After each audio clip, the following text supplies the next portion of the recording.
భూపాలపల్లి అందరికీ నమస్కారం. మీరంతా గోదావరి పరివాహక ప్రాంతంలో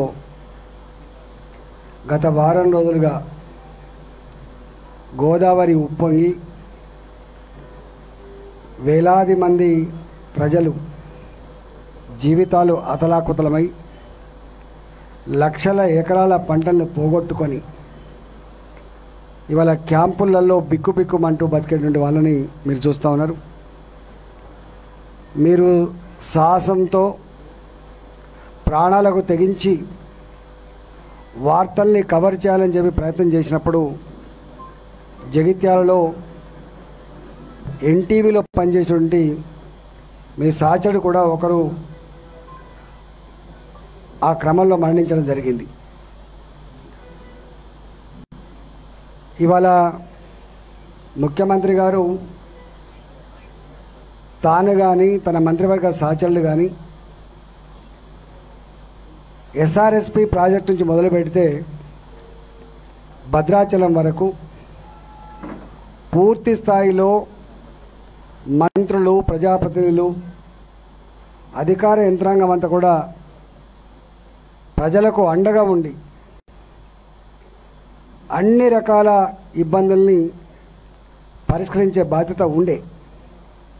కానీ ఎక్కడ కూడా ఆ బాధ్యత పూర్తి స్థాయిలో నిర్వహించినట్టుగా కనపడలే.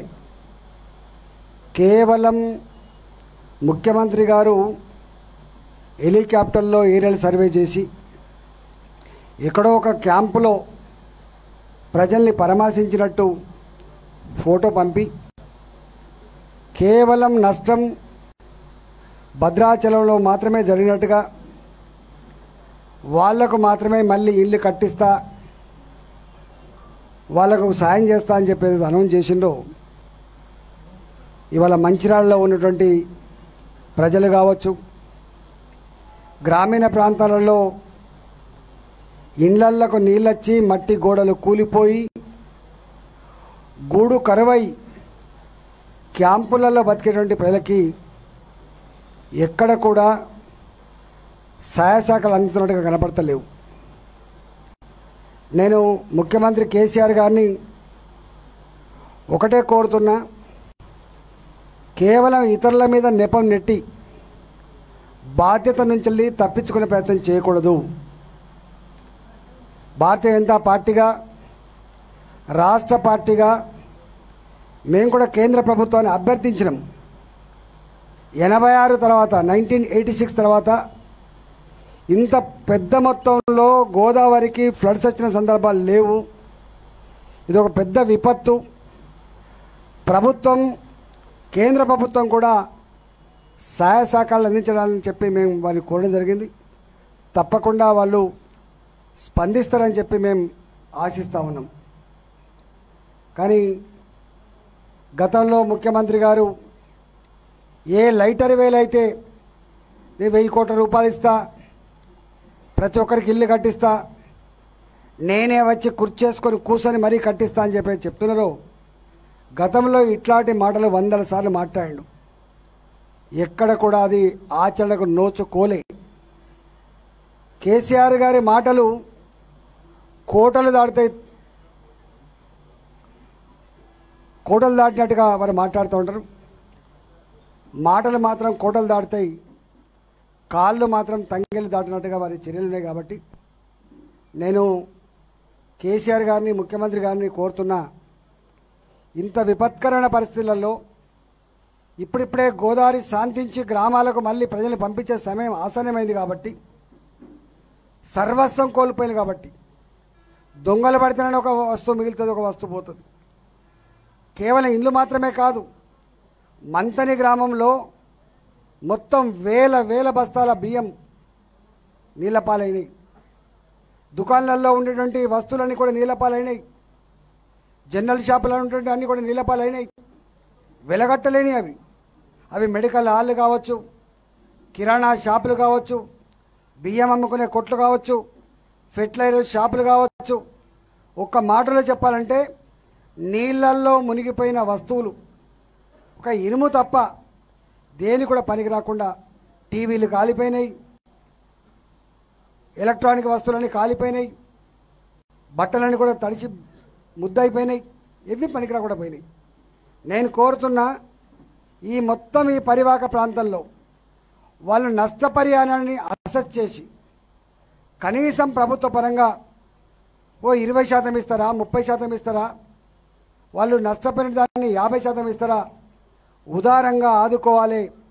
ఈ విపత్తు నుంచి ప్రజలకు ధైర్యం కలిగించాలని చెప్పి నేను డిమాండ్ చేస్తా ఉన్నా. రెండవ మాట, ఇవాళ గోదావరి పరివాహక ప్రాంత ప్రజానికం ఒక అనుమానాన్ని వ్యక్తం చేస్తాను.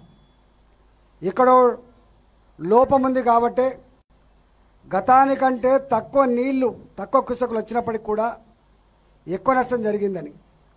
1986లో 36 లక్షల కుసకుల నీళ్ళు వచ్చినాయి.